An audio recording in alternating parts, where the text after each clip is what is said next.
victory will be in your name. I used to be weak, but I'm not weak no more. I found the strength of my ancestors deep down in my African core. I used to be frightened, I'm not afraid no more. The Father blessed me with the heart of a lion and a warrior soul. So no weapon that form against I shall not prevail. And no man that rise against I, that war they shall never win. 'Cause I will conquer, oh I will conquer, yes I will conquer them. Come on, let's conquer, oh I will conquer, rise up and conquer them. Tell them no retreat, no surrender. I shall fight till the end of days. I was born as a Makai warrior, and the Almighty God my blade. Fire burn all Satan carrier. Father loose all shackles and chain. This morning first thing as I wake up, King David turns Sam to the brain. Don't let your courage go down, keep it up. And if your heart rip up and stitch it up, don't let your faith them fall, pick it up. When my cup was empty, God fill it up. Don't take the devil contract, rip it up. And if your bad mind people to go meet it up, pass me the Congo drum and let me beat it up. God on my side, me no give it up. So no weapon that form against I shall not prevail. And no man that rise against I, that war they shall never win. 'Cause I will conquer, oh I will conquer, yes I will conquer them. Come on, let's conquer, oh I will conquer, rise up and conquer them. Good morning to all of our listening audience. Thank you for joining us this morning here on Hard Talk Grenada. A special good morning to all of you listening in Grenada, Carriacou, and PT Martinique. And of course, those of you in the diaspora, those of you joining us this morning, on 97.5 CitysoundFM, 89.5 CRFM, 92.9 Sister Isle Radio, and that's from Hillsborough, Carriacou, 94.9 We Noise Radio, and that's coming out from Brooklyn, New York. It is a beautiful, beautiful morning here in Grenada. And of course, as per usual, it's been an eventful weekend. And of course, we're here to bring you all the facts, all the details, keep you up to date on what's happening in Grenada, clarify anything that needs clarifying, and of course, educate. That's our goal. And in studio with me this morning, we have nobody else worthy of all the good conversation we're going to have this morning than our own General Secretary, Mr. Roland Bola. Good morning, Mr. Bola. Good morning to you, Michelle. Of course, good morning to your technical operator.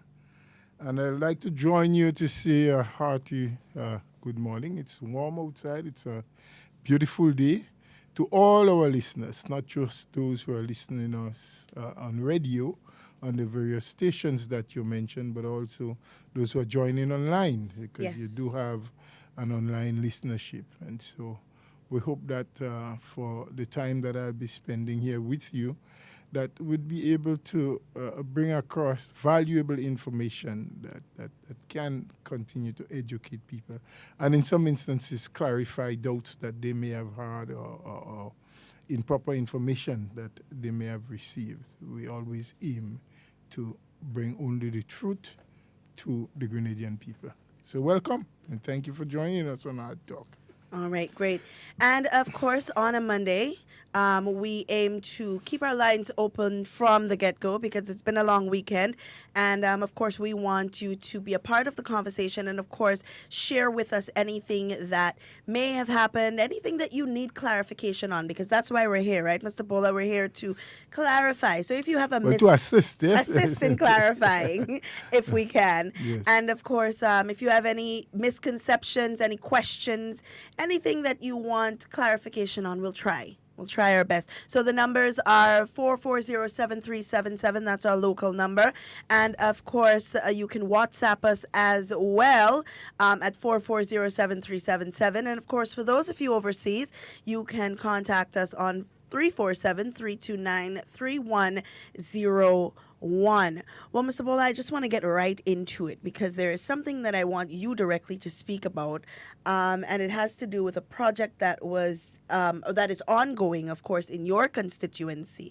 I want us to talk about that first, and then we can get into all of the education, right? I know that it would have started as while you were the representative, of course, for that constituency, and that would have been St. Andrews Northeast.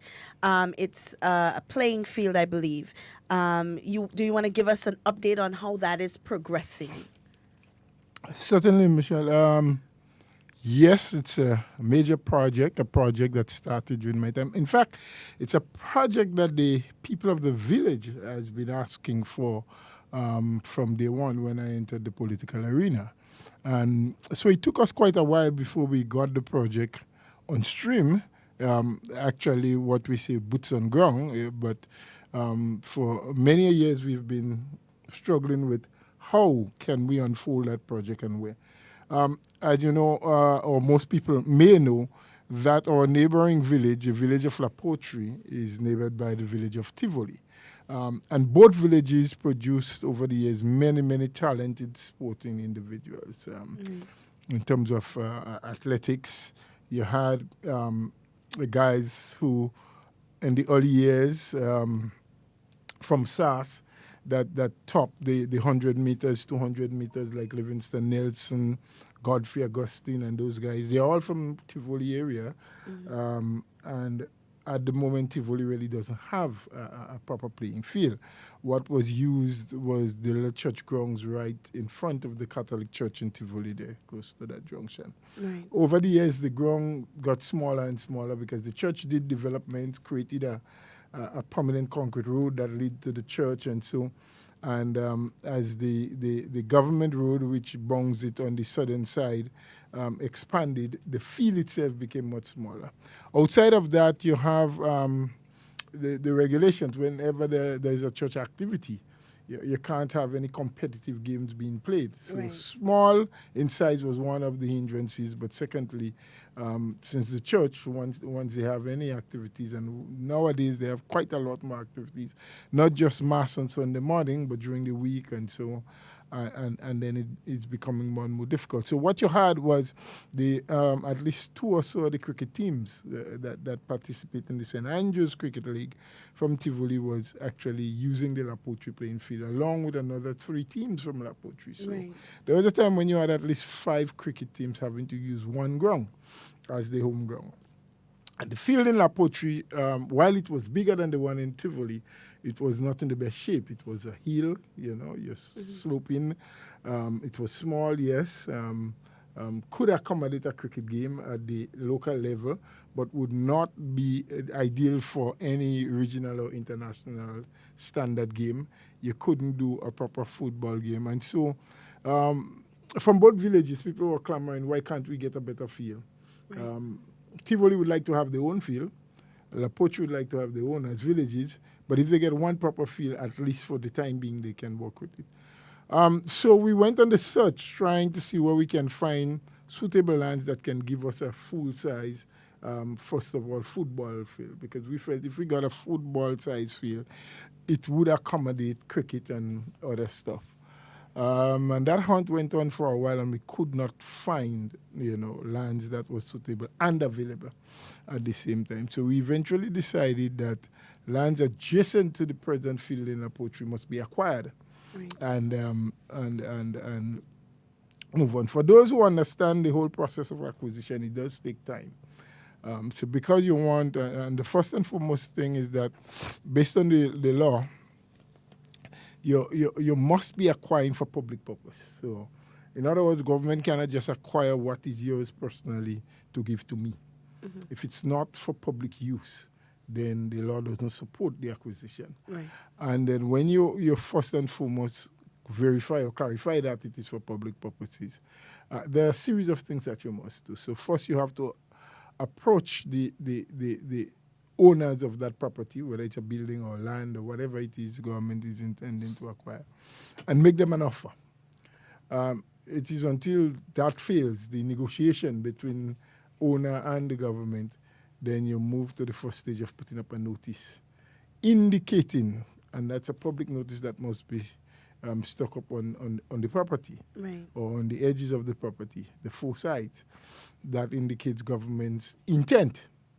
And then you must let a period of, I think, 3 months pass before you make the next move, which is to gazette the intention of government. Or even before you gazette, I think you must have it printed in at least 2 or 3, I don't remember the exact amount, newspapers, weekend papers in the country, and that must run for another 3 months. And then you move to gazette that government is now going to acquire, and must remain another 6 months. So before you actually take the property to do whatever you have to do, at least 12 months must pass, right, with all of the notification and everything else.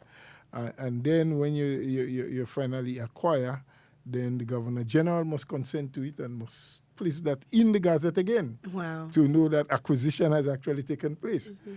And then there must be independent valuators brought in to value the property.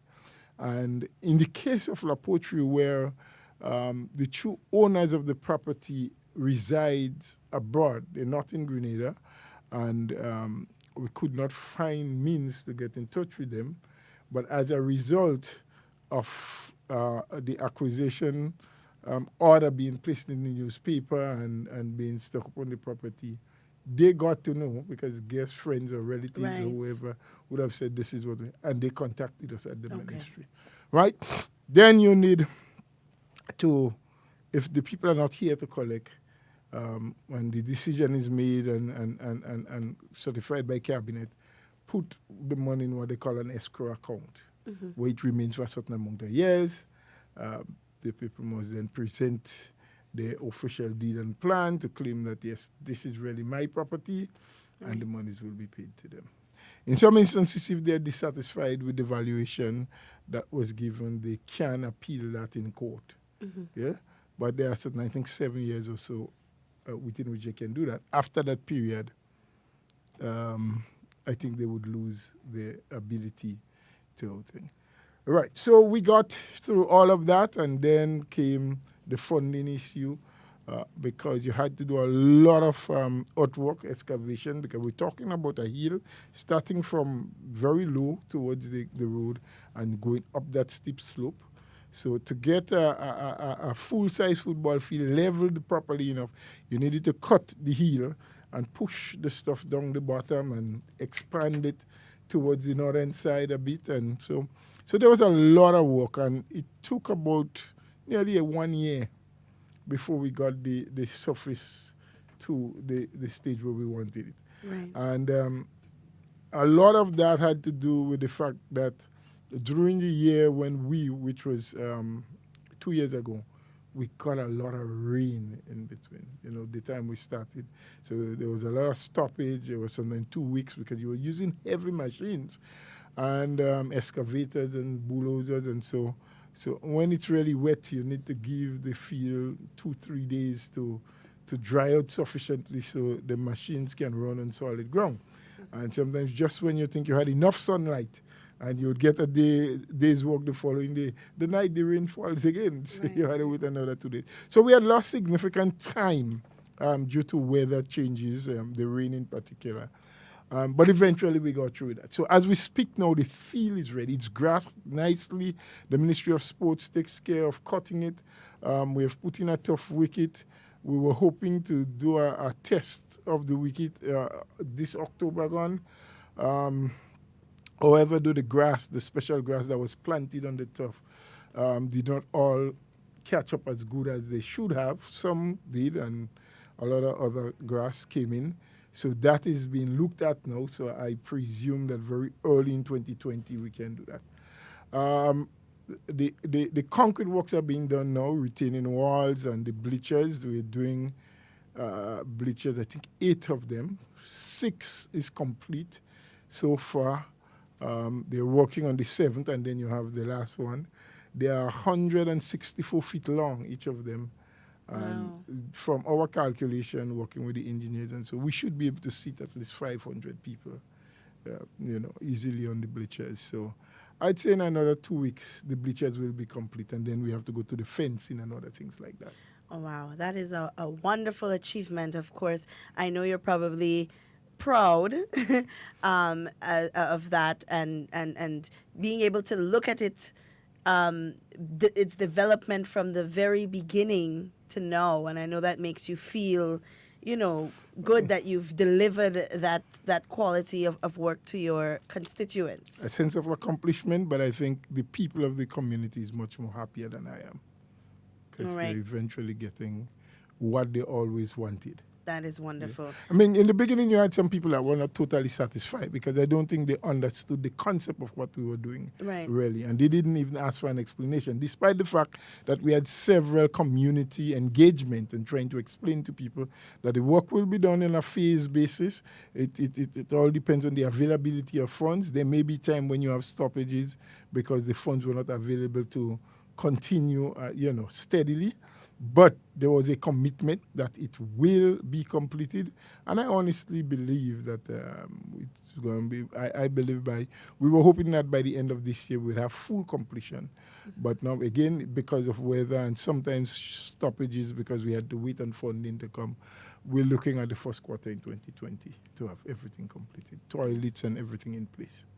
That's wonderful. I know people are excited to, usually when you hear these things as a constituent, you're excited. You want to see it finished. And sometimes our patience run a little thin when we're looking at something happening and wondering when it's going to be done. But, everything takes time. I believe that we have a caller on the line. First call for the day. Good morning, caller.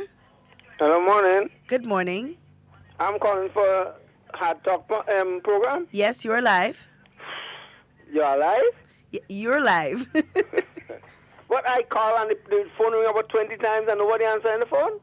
That's because we're live. Because you advertise very early the number to call again. Right. We're on air and we're in conversation. Mr. Bola? Good morning to you, sir. Good morning, sir. Good morning. It is very pertinent because I was listening to that station immediately after 10. And hearing the GIS release saying that project in Poetry cost $2 million, if I have glass me honest to you. I do construction, Mr. Bola, and you might know who talking. No, I don't really. I know the voice of... We talked to you about a few things in time past. I heard the voice many times, but I'm not sure. We talk face to face over and over. Okay. Maybe you might not pick it up yet, but listen to me. I do construction. Mm-hmm. And I've always had a problem with government projects where you're hearing costs that doesn't amount to the actual work taking place. So this is why sometimes that word corruption sounds very pertinent to government work. Honestly, you, HARDTALK need to listen to that. Because it's HARDTALK I'm talking now. And Mr. Bola, I'm away. I live in Rastali. So that's the guy you might know very well. Right, I know who is speaking now. Right. Yes, go ahead. I'm in Poetry all the time. I know I've who you been are. following that project, noticing what's going on. Mm-hmm. There was a time when I said a stupid language about it. To my mind, it was stupid. But I think people didn't understand what was going on, and so they made certain kind of comments relative to it. But in the given situation, Mr. Bola, I'm yet to understand how $2 million could be spent for a project like that, except it is just in name. And the $2 million has not been spent yet. Well, I don't know. Let me just step in here a little bit before you continue. I don't know where GIS got that figure from. I don't know who gave it to them to say that $2 million was spent. Very interesting now again. To say $2 million was spent, because I recall I was there when they came last Wednesday, and when the lady asked of me, I told her I do not have the exact figure in my head that I will get and give to her later. But I know between the excavation work, cutting all of the thing, doing the rip-wrap with all of the stones down to the northern side, Yeah. And with the concrete works that has been done so far, maybe about $1.3 million may have been spent.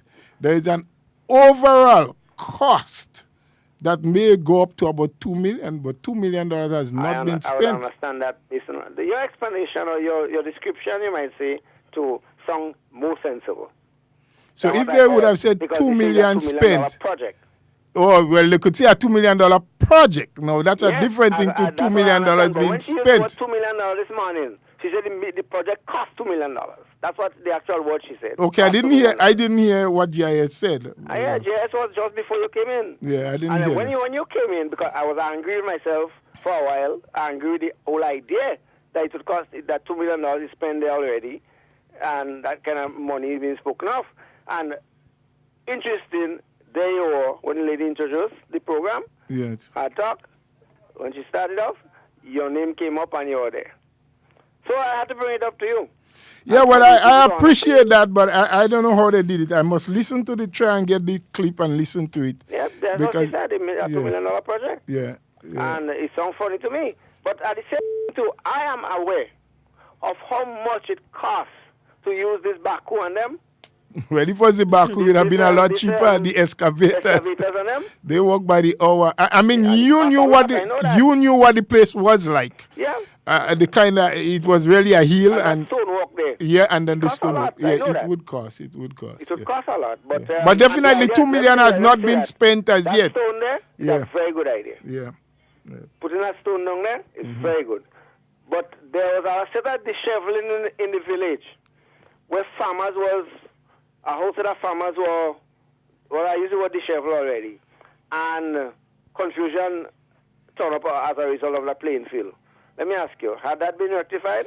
Well, I don't know the issue of a lot of farmers, you know. What I know about is that there was one guy that was farming on the lands that was acquired. Yeah.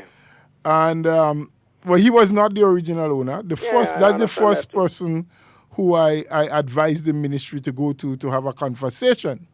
To find out who the owners was and then to work out something. I have always said to them, behind my back, anyone can go to the officials in the ministry. And I said to them that I know the gentleman. We are not supporting the same political party, and that has nothing to do with the idea of expanding the field. Like I said in the beginning, we were looking elsewhere. When we decided that's what we had to do, I said to them, if we are going to displace the gentleman by acquiring the land, the ministry should take responsibility to try and get some lands elsewhere for him to continue his farming. Right. I took the initiative.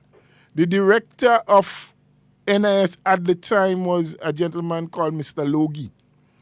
His wife, incidentally, at that very time, used to be the PS in the Ministry of Agriculture, and I was the minister. I had a conversation with her, and I then wrote to him, because at that time, NIS had 2 plots of land up in River and Twine. Yeah. One plot of close to 88 acres that they got from River and Twine in exchange for monies that the estate would have owed them. That portion is now being listed out to Carriacou, and they have cultivated cane on it. And there was another portion which they bought from what we used to call Point Estate, about 100 acres, the opposite side of the road. There were some farmers, young guys farming there. And I wrote explaining to them what was happening and whether or not they are willing to allow the guy to have a portion to farm for rent, for lease, for free, whatever arrangement they wanted to make. And that we as a ministry were going to provide all of the implements, help him to get his irrigation up and things like that, because I did not want to be seen as someone putting a man off for bread, even though we were acquiring the land for public purposes. I felt I had an obligation for an individual that I know for all my years I've been living in a poultry, has been doing farming. But I guess just because we are on different political sides, listen, I said farmers. Yes. My understanding relative to the development of the playing field, that there was a road to be put along that same plot of land where the guy used to farm. Yes. Right? Yes. And in the process, it would go to the back, close to the B. Yes. And the other farmers would have been disheveled in the process. Up to now, nothing came about with that particular aspect. With the road? Yeah, with the road. No, both roads are cut. The road is cut? There's a road. So this is why I said I right to say farmers are the shepherds. There is Up a to now, I haven't heard from one of my good friends. There's I've a not heard road. anything from him. Let me tell you, we cut one road. When you get up to the top of the playing field by the building. That's on the right-hand side of the playing field? On the right-hand side. No, I'm talking about the bottom side where the guy used to... Right, and there's another one that starts about. right in front of the guy's house and goes right up and back down to the back. A road is cut there? There's a road Well, I cut didn't there. notice it when We river bed it. It's not concrete, but we put river bed on it and everything. Because there are some lots of lands at the back of the playing field, and we are also going to do a public cemetery down at the bottom, the very bottom. So those Okay. two roads take you right there. When you say you go up the hill and then you have to go down and do a cemetery down there? Yep, in the bottom Remember of the water settle down there very much, you know? We know that. We know exactly what you we put do. a cemetery down there? We know what we're doing, sir. Well, I hope. Well, I am not the only one involved. There are Well, engineers working on the project, sir. I hope them engineers know what they're talking, because I know an engineer doing a work right now in a place in Montrose Day. Yes. There's only Nana Popo that is being played, so don't tell me not know what engineers know what they're doing. Well, not all engineers that make Nana Popo. And that project, I may agree with you that some engineers Mr. might make Bola. Nana Popo, but Mr. not Bola. all. Yes, sir. I'm talking about a project in Montrose Day that all you need to address. All kind of thing going wrong up there in the name of construction. Not In the the private, situation where not the I'm private talking project about with the development, poultry.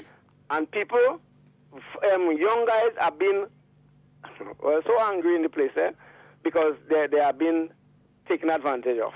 You all need to address that project. Which So project in particular? Engineers nowadays. Which project in particular are you talking about in Montrose? There's a big project, the full farm. Yeah, but that's a private project. Yes, but government is very much involved in it. And the Prime Minister is expected to be up there this week. And I know a whole set of PR is going to be played where you have a set of camera and journalists talking about nothing. And that project is a serious confusion in this place. I only need to take note of it. And I hope the Prime Minister will go up there and make himself a fool in the process, because they are going to use him to get PR. And that project is an anomaly in this place. All right. Word to care, the Mr. wise. We'll take a note you're of my that. boy. Thank you very much. You're my boy still. Yes, you be Take good. care. Take care. Be good. All right. Well, you see a lot of misunderstandings as it relates to a lot of the things going on. That's what we aspire to do here at Hard Talk, to try and clarify. But if GIS said a $2 million project, that doesn't indicate that $2 million was spent. Yeah. Yes, or that even $2 million will be spent. It's just an estimation as to the amount that it is expected to cost. But it is really. I've seen comments here on a live, and please feel free to share the live, look at the live, comment on the live. We will be reading your comments. If you have something you want to ask or something that you just want to share, we'll be happy to share it for you.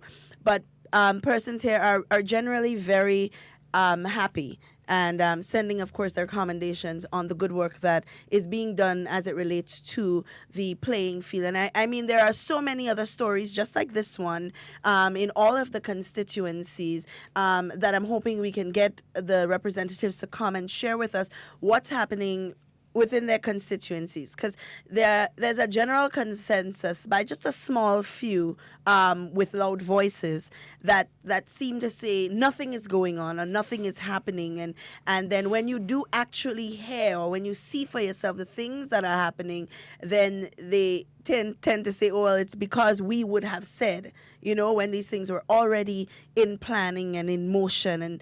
And there's so much happening in the country, so many good things. We have another caller on the line. Good morning, caller.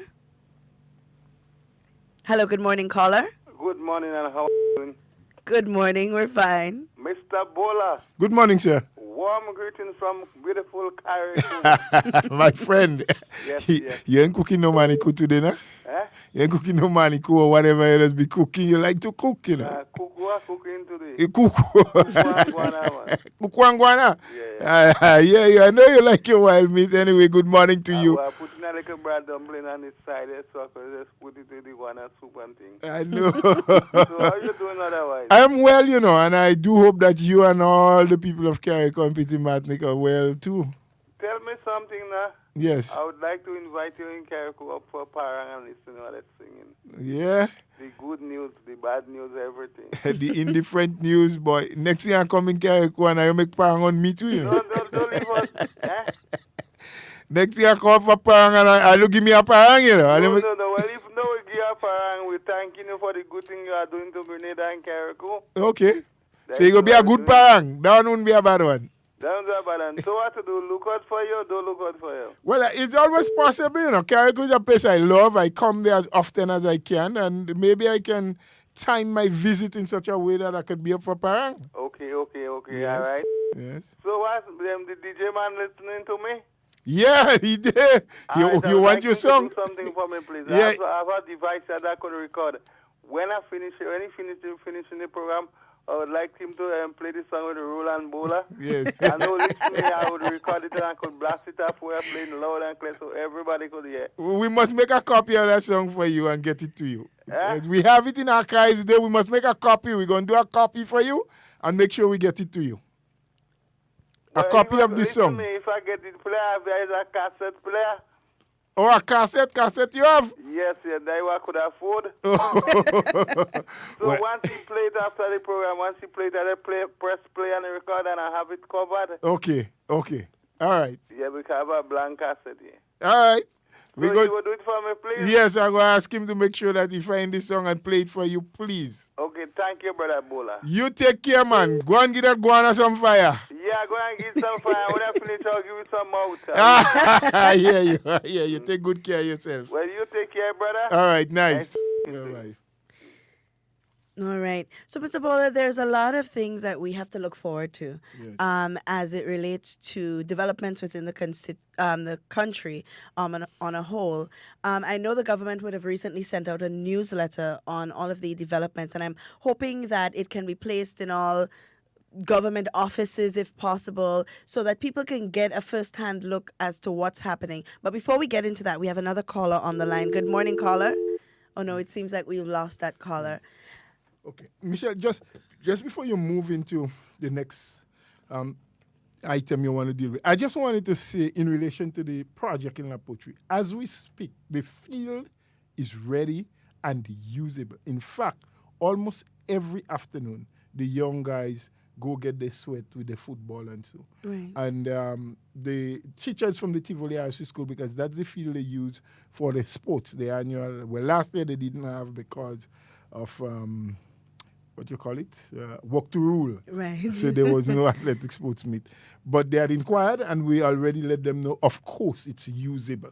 Yes, and we're hoping that the bleachers and everything, maybe all of the works may not be complete if by February they want to do sport, but the field and the bleachers and so will be totally ready for them to have their sporting meet in February if they are going to have one. That's wonderful news. We have another call on the line. Good morning, caller.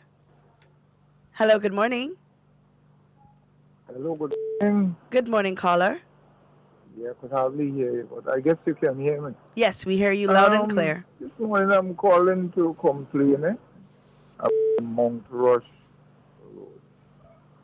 We've been complaining about that road now for years. The road is divided between the two politicians, and the one for Bolio and the one for Tom.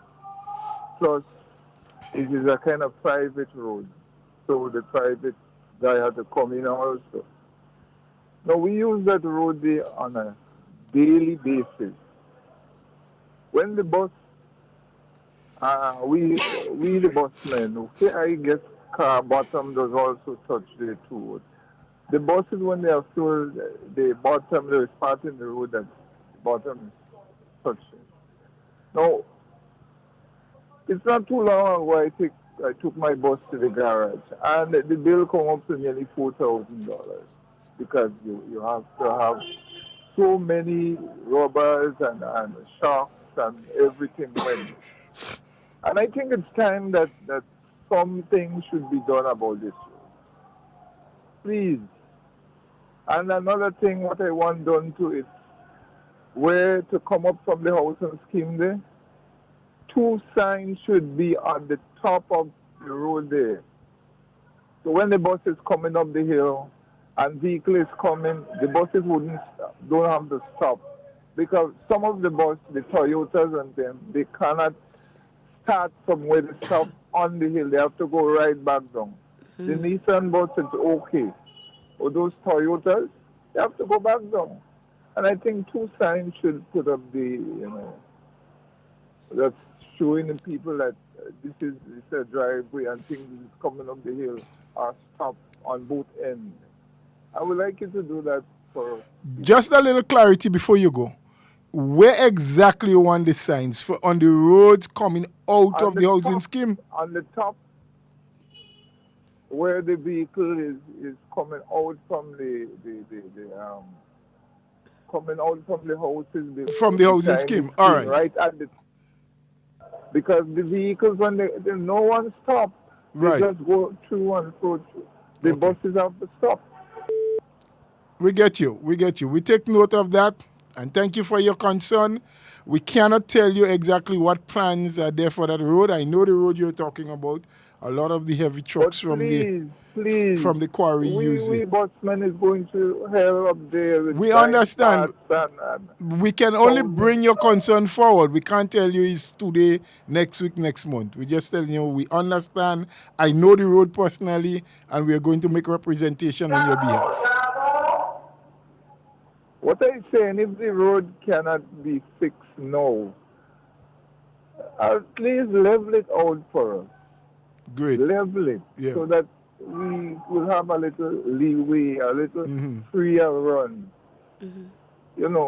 Come send us maybe not a tractor, but those I know there are some really huge holes. And grade it out. One of the grader and grade it out and make it more conducive so that we can, run. Understood. Well, I'm coming to you from the bus terminal down here, and down here is okay. Yeah. All right, it's peaceful. Right. And keep doing your good work. Thank you.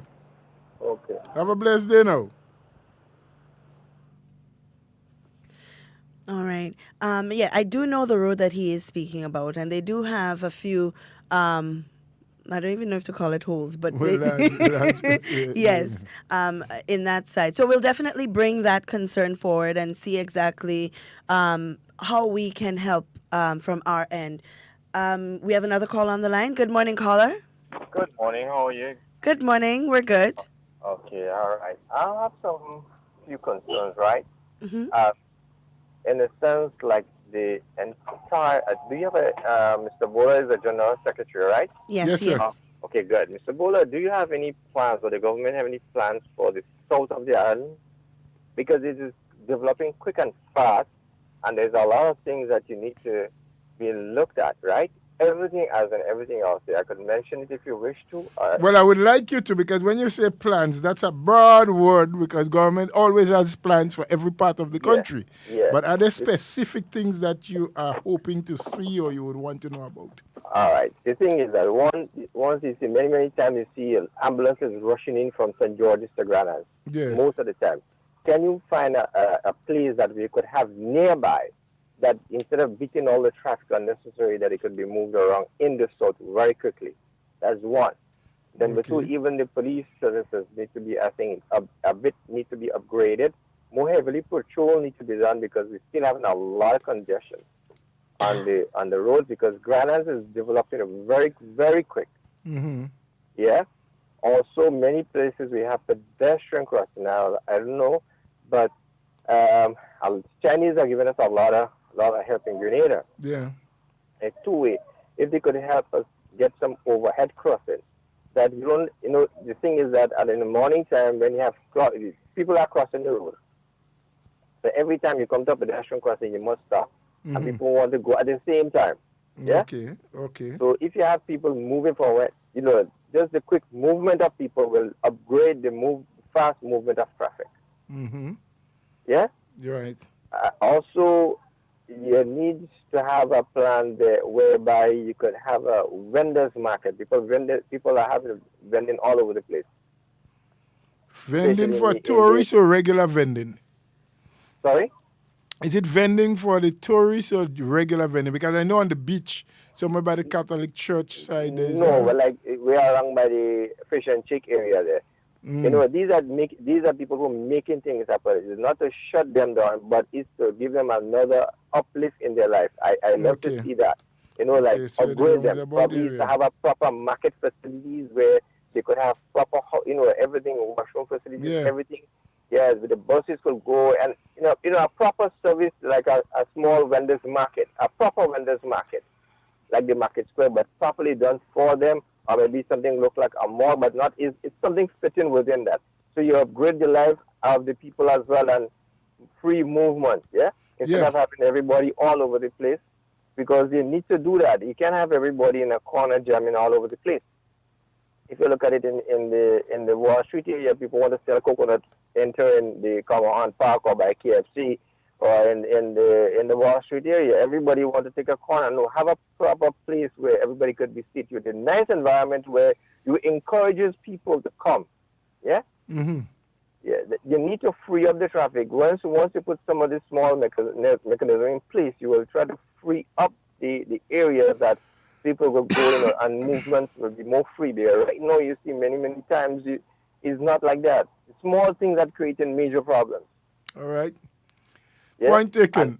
Nicely. And one final point that if agriculture, again, the Chinese are very good in it. Can you get some input in the agriculture sector? You know, in training people, because at times you see certain small crops are not in the market. I don't know what is causing that holdback many times. So if you could get the small farmers to join the Chinese counterpart to help them how you should go. So we could always have, instead of depending another month or 3 weeks, so we could get some lettuce or tomatoes by, we have some instead of seasonal farming, you need people to farm year round, and the concept is not too hard. It's around some of our people are a little hesitant. What we call now, they refer to as climate smart agriculture, where you have to use the greenhouses and so, because different seasons in the year would allow for different crops to do better. Yeah, but if we have the shade houses and so on, we utilize the technology. Lettuces and cabbages, I don't think there's any particular season. No, you see, the lettuce, there isn't a particular season, but because of the nature of lettuce, if you do it in the open air during the heavy rainy season, you get a lot of problems in that the dirt pitched, it comes up on the leaves and it creates fungus and other things like that. But if you have it under a shade house, whether it's hot sun or rain time, it's not affected. So I'm saying there are things that we can do. We just need to implement. My whole point is to develop the small people. They are the one who generate the fast economy. And I want it to develop, because when you develop the mind of the small people, they've been self-employed. When you self-employ, you make more money. That is my bottom line. Yep. I don't know if you got the point entirely which I'm trying to make. I understand the point you're trying to make. Okay, sir? Yes, you're welcome. You have a blessed day yourself. Okay, good. Mr. Bola, I totally agree with this caller in terms of developing the small people, and I believe that that this has been one of the mandates of this government, to ensure that everybody in the country is developed to a certain standard where they are able to sustain themselves, basically. And so when you hear persons talking about, give to the public service so the public service can be more productive, you also have to think about these people that he's referring to, where the government has to help them also to develop themselves, because they cannot do it on their own, right? We have another caller on the line. Good morning, caller. Hi, pleasant good morning. Good morning. I want to make two observations. One, when I was listening earlier on the, I guess it's the GIS program, they were talking about the rocks at the back of the terminal and the disposing of garbage. Now, I have to say very negatively that I would blame the Ministry of Health. Reason being, it is time for there to be that charge for the discriminate dumping of garbage. I don't understand why the government is holding back on that. Okay? And I think it is high time that people are being charged for dumping where they should not be dumping. The Litter Act, whatever they call it. It's called the Anti-Litter Act. Huh? The Anti-Litter Act. Whatever, yes. Anti-Litter Act. Yes. It is high time, and that's not the only place that litter is being dumped. I remember some time ago when I was having some issues by me, and I called solid waste. Solid waste tell me it's the Ministry of Health. I call the Ministry of Health. The Ministry of Health tell me it's the police. I call the police. The police tell me it's solid waste. So there seemed to be a lack of coordination as it relates to that. And I think that's a very simple matter to well, maybe not easier said than done. Yes, it but is it's not easier as said than done. complicated as we seem to be, Yeah. causing it to look like. Anyway, so that's a negative. On a positive note, I notice that and most anywhere I go, I can get local juices. And I think this is so excellent. You're getting up to cane juice now. And Very I think good. this is great. I have to say kudos to Marketing Board and Grenada Food and Nutrition Council. Yeah. Excellent job. And I hope that some of the prices, not all, especially those in the bottles, they seem to me it's a bit expensive. Kind of up. The plastic bottles. Yes. Because I can tell you that I buy juice from a local vendor who does not use the plastic bottles, and his juice is way cheaper. Okay. However, I understand that the cost of the plastic is whatever. So they had to make back their little money. But I think I want to encourage citizens to continue to support. As a matter of fact, I went in the supermarket not too long ago and I get cane juice in a bottle and I was shocked. Well, that's good. That means our local farmers Exactly. and small manufacturers, they're moving forward. Yes. So let's do something about that garbage in the back. All over. The littering all over. Yep. And I don't want to hear them excuses, man. Too much excuses. It's time to get into action. Exactly. Yes. You charge 2-3 people. You think people going to do it after? What about getting litter wardens? Well, that was spoken about, after the coming to being of the traffic wardens. The issue now, I think government is looking at how can they and which authority do you put the litter wardens under? Just like they tell you, is it the police? Is it the solid waste management? Or is it the Ministry of Health? So I know they're working around that. I can't tell you how soon it will come on stream, but I hope it will be sooner than later because as you rightly said. Well, Mr. Bola, all them years I living in Grenada, I hearing about this litter act. Yes. It has been passed. It's there. It's just to enforce it. Get the people, enforce it. And it's not just for the bus terminus. People fling things out of the vehicle. All these things. And we need to really keep Grenada. If we call it pure Grenada and we want it to be pristine and clean, we have to understand as a people we need to do better than we're doing. And so that was my negative, and as I said, and you're positive. The juices, which I think is excellent. We thank you for those comments. Juice. Oh my goodness, it is so great. I hope much more of us would avail ourselves of the opportunity to purchase. Because a lot of times we sometimes complain about the fact that these things are lacking. And when a company or an organization or even a few local people try to put it and make it available for us, put it on the market, we don't support. Yeah. We need to support, and like you're doing, tell others about it. I think they're getting support because a couple of times when you pass, there's a certain place. I mean, I don't want to sound like I'm advertising for people, but in Woodland, if I go there too late, I'm not getting. You're not getting. No, I don't even bother to make juice again, except for the fruit that I have. Right, yeah. So we'll send you a little bill for the advertisement. Nothing much. We won't charge you no big amount. But I do agree with you. It's not my company that have that juice. Okay. But I notice it's kind of very a lot of people. Yes. And of course, do they need to have a food badge to sell juices? Well, I think once you want to sell anything for public consumption, you need to get the Ministry of Health involved. Because this is something I asked for, you know. Yes, to get your badge, to make sure that they certify you as a proper person, fit and healthy to handle food. Yes, for, and I hope for the human hotels are consumption. going to start supporting if they're not yet. Yes. But then again, when they see it, when it means then that people will have to plant more of our juices. Yes.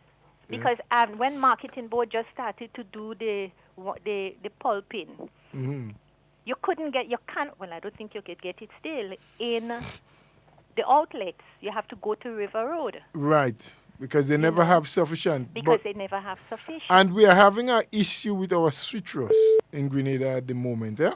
I think it started about 2 years ago. They have contracted a disease that we commonly refer to as citrus greening, where the leaves start becoming very curly and they don't bear. Or sometimes if they do, the fruits are deformed. And it's widespread throughout Grenada. In fact, I don't even think there is a treatment for that. It's very common in St. Vincent and some other islands, and eventually it got here to Grenada. So what I know the Ministry of Agriculture was planning is that they would have to get rid of all of those trees that contract that citrus greening disease. And they were aiming to bring in new germplasm or new plants from outside, somewhere in France or something. I am not up to date. Would it have to now adapt to our climate? Yes, I think they can. They would have done the research. They would survive here. I am not up to date with where they are now, so I can't give much details to know whether they had started bringing in or they're on the verge of bringing in. But we do have some fields where the citrus greening disease has attacked us, and so it's going to significantly reduce the amount of fruits that we'll have on the market. So that's an issue that has to be taken care of. Yes. But another thing too, another fruit we need to look at is our breadfruit. Yes. Because, I mean, there are many breadfruit trees that would bear all year round, and we can make chips. I mean, some things that might cause some of the prices, because I know the production could be more than the overseas stuff. Yes. So then we would have to pay a little more. But if people are encouraged, because I would tell you, sometimes I prefer to pay a little 50 cents more for a local product than overseas product. But at the same time, if the local product is half the size and twice the price, I won't buy the outside product. Well, we know. We had to watch the dollar. We had to stretch the dollar. Exactly. But it's always healthier and better to eat, and you support your economy by supporting local. I always believe in that. Right. What I think our farmers have to do is understand. They need to understand more. And maybe it's not just their fault. Maybe we need, as government, as administrators, to teach them a little bit more what marketing is all about and how, as they say, be penny wise and not pound foolish. Sometimes you want to make, all of the money in one week. Time, and this is part of our problem. Right, right. So we need to educate our people. Yeah, we need to educate our people. Anyway, it was nice speaking to you. Shelley-Ann. Hi. You have a blessed day. I'm sure you don't know who you're talking to. No, but you must know me because you know my name. Yes, I know you. I know you very, very well. Are we speaking to someone from up the St. Paul's side? Uh-huh. Okay.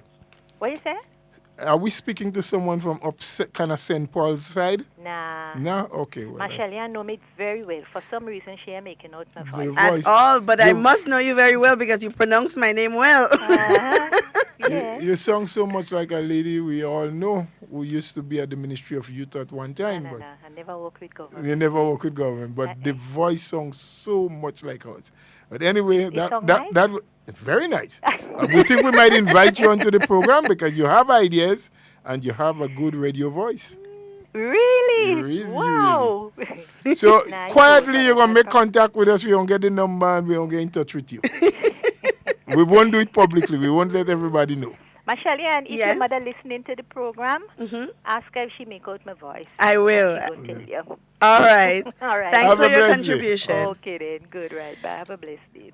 Mr. Paula, based on all of the conversations that we have, and I think it's important for us to speak with, I've made contact with her, but she's been very busy as of recent, the Minister of Agriculture. We've had conversation over the phone, her and I, and she's been indicating that there are a lot of things happening, a lot of things coming for agriculture in Grenada, because I think that's one of the fields that most people are most concerned about.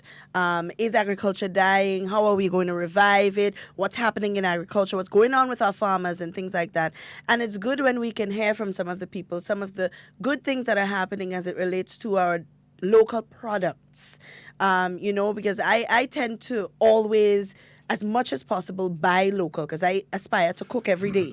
So I go to the market, whether it's once, twice a week, and I get all of my local produce and take it home. And I think a lot of us, we complain about agriculture and nothing is being done in agriculture, but how many of us really live by the book and support local? And that's important because the farmers, they don't need us to just talk about agriculture. They need our support as well, so that's important. And as the lady referred to, I hate to call her the lady because she knows me so well. I would have preferred to call her by name. But as she referred to the littering, I know last year the party, along with the youth arm of the party, the women's arm of the party, we all went on an environmental drive for World Environmental Day. And that was one of the things that we did, one of the places that we targeted behind the bus terminus. And I must say, indeed, it is very filthy. And I think it's not just the Ministry of Health or Solid Waste to blame, but it's ourselves. How can you say that you live in Grenada, you want the best for Grenada, it's pure Grenada, Isle of Spice, the place that you live, and then you litter it like that? The back there is very filthy. It is. And I don't believe that they say, oh, we should barricade it and put a fence there. I think it's more to do with self-preservation. Yep. You live in it and you want to see the best. Self-discipline. Yeah, you want to see the best for it. So why not just do it? You have something in your hand. Maybe they need to put some more bins or something in the back there. Maybe line the entire back area there with bins if that is the case. Yeah. Anything that we can do to prevent this from happening. We have another call on the line. Let's take this call quickly. Oh, no. We lost the caller. Caller, if you can hear us, please try calling back. Good morning, caller. Yeah, good morning, Ms. Duncan. Good morning, Mr. Bola. Good morning. How are everything? We're okay for this morning. Okay. Ms. Duncan, Mr. Bola, a question I would like to ask, and I know we know the answer. Are workers better off today? And the answer is surely yes. Right? And I will give some pointers where to prove that the workers today are better off than from 2008 to 2013.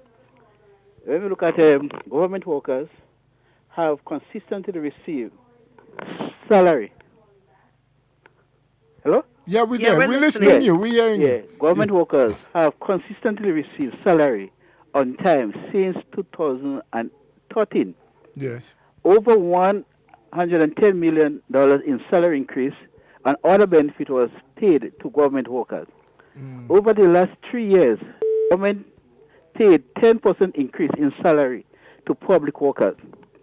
Between 2008 and 2013, there was no salary increase for public workers at the time, and we know who was in government at the time. Mm-hmm. After 35 years, government restored pension to eligible workers who were appointed between April 1983 and February 22, 1985. Brother Bola and Ms. Duncan, when you look at that, you can see the achievement of this government and what this government is doing for workers. And you can see this is a government that cares about the workers. They care about the workers and they want to see development within the workers. In 2008 to 2013, no salary increase, no back pay was given to the worker at that time. All right? So the workers of the Great Carriacou Peter Martinique, you have a government that cares, a government that loves you, and you know what to do. All right? Yes, everybody makes sacrifice, and as the government said, the pie has to share among everybody. So that's my point for the morning. I'll give some more information to prove that the workers are much better off today than it was in 2008 to 2013. Well, we thank you for that. No one could have said it better than that. Absolutely. You've given all the facts there. Absolutely. The calls are very busy this morning, so we want to encourage all of our callers to kind of keep your contributions, be mindful. I don't want to say keep it short, but be mindful of the other people trying to contribute. All right. But Mr. Bola, why I can't even make my point. We have another caller on the line. Good morning, caller. Good morning, How are you doing? I'm good. How are you? I am fine, thanks, Mr. Bola. Good morning, sir. Good morning to you, sir. How are you doing? I'm well. Very well. Yes. Very well. According to a partner of mine, I'm calling blindly because I don't know if there's any particular topic. No, we weren't discussing any specific topic. We're just taking calls. We started about the La Poetry playing field, which I know you are acquainted with, and you would know the genesis of it, which I explained earlier on. Yes. And just commenting. But people have been calling and giving their views on various things. Well, in fact, before I go to my substantive point, the La Poetry playing field, well, what else could I say but to say, the people of La Poetry really deserve that, trust me, and I am very happy at the stage it is presently, despite, the little hold up the weather pattern and so on, but I believe, and I must also compliment the contractor. A local guy, he's doing a right very, from very the good job, village. excellent job. Yes, that's true. Excellent job. That's true. But what I want to say this morning, ladies and gentlemen, I listened to a radio program a couple of days ago, and I listened to this particular gentleman who spent the majority of his political life with the New National Party. In fact, he just gone over on the other side for whatever reasons. That is right. Everybody's right. And that gentleman used to be the public relations officer of the New National Party. Mm-hmm. Every government project, that gentleman used to be on the radio and television praising and promoting the project, and no other government could do that, and who was there, blah, blah, blah. Everything was fine. So I think it was Thursday morning I heard the gentleman. He said that this government, he hasn't seen anything of significance that this government have done in 4 years. Well, he probably just became blind. You can't doubt him. Well, if he just became blind, but he saw it before he got blind. Right. And then he also lost his memory. That could be so because, I guess he drank water. Okay. So there is a water you could drink for last of memory. Right. So he might have... I guess he drank it. The other interesting thing is, today the gentleman saying that this administration tarnished the name of Comrade Nazim Bok to get power. In 2008, that very same gentleman went against Nazim Bok in Sokara Junction when he made such a statement against the same Nazim Bok. Don't go so fast, no, man. Take it easy now. Yeah. Oh, thanks. I get nice. We have the tape on them, you know. Very well. In 2008, the same gentleman in I think it was in Snokana Junction. Yes. When he was running against the same Comrade Nazim Bok, he had so much things to say. In 2019, the same gentleman saying that this administration tarnished the name of Comrade Nazim Bok for the want of power. Yes. I heard the same thing too, you know. I did. I heard you heard it too? Yeah, man. I mean, everybody has a right, like I always say, everybody has a right to join whatever with the denomination they like or whatever political party they like. Mm-hmm. But at the same time, we have to be real. We have to be honest with ourselves. Yes. And when he behaves so, I know the people on the NDC watching with a cookie eye. They're going to watch you with a cookie eye. Because if you've been there for all the years and you're criticizing everything, when you come in my house and look at when you come to my heart, the house will give you. So you come to my heart and the heart cannot pump enough blood for you. What are you going to say? Well, boy, we hope to be alive long enough to hear. The story continues. It will unfold. It will. Yes. We must not be that hypocritical. He's my good friend. We always have a conversation when we meet. But even when I meet him, I'll let him know he must stop being hypocrite. He needs to do that. I mean, everybody knows, everybody sees. You understand? Let's be real. Like I always say, if you want something, all you have to do is to behave nice. I mean, you and I grew up and we hear they say that you cannot catch fly with lime and sugar. Yeah. If the NNP has done something good in a position, the praise say yes.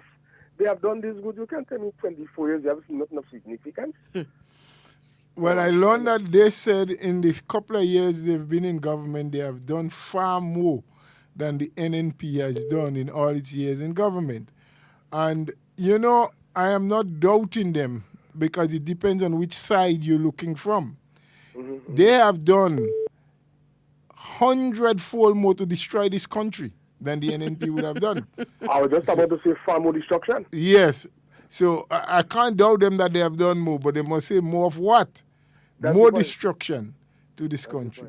And I mean, the evidence is right there. Gentlemen, just before you called and spoke about all the benefits that workers would have received from 2013 to present.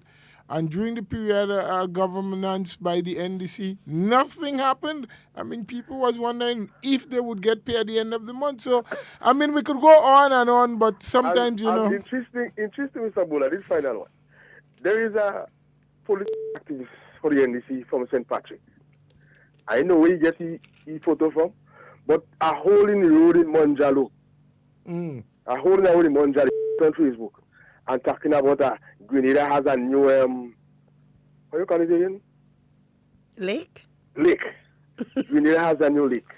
But the gentleman is in St. Patrick's, and you're telling me the massive amount of work that is taking place now in St. Patrick, he hasn't seen that. The St. Patrick's Road project, well, you know. St. Patrick, he haven't been to Livera to see that project of the, but he see one little hole in Monjalo.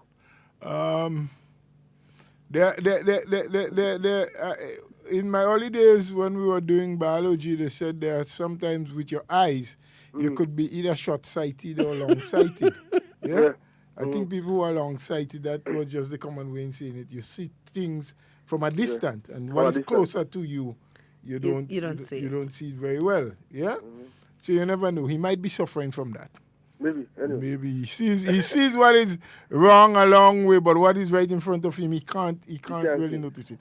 The long and short of it, brother, as you close, is to tell you that you would always hear those things. Yes. These people would always come across. Our role and our function as a party and as party members is to always keep our people, our supporters up to date and up to speed with what is happening. And the government has been doing a lot. By no means is that government perfect. By no means can I stand here or sit here on this program and say that the NNP has never done something that is regrettable or we have not taken decisions, and when you look back at it, you feel that, yeah, we could have done that differently. We should have moved this direction instead of that.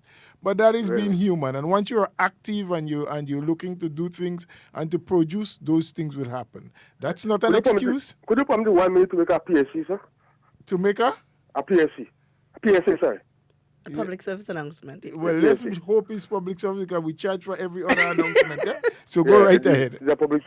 I don't want to use the opportunity to invite persons to an activity put on by the St. Andrews Northeast Constituency branch of the NNP. That would be on the 30th of this month. Yes, 30th November. And that would be at the in Dunfermline, and it's an early session. We're getting breakfast, we're getting lunch, we're getting supper to I think. Okay. It's an early session, so come down. If you're driving, stop by. Just come across, come on over, just come and support. At the end of the day, the funds is going back to the constituency. You know? Yeah, so I learned about it.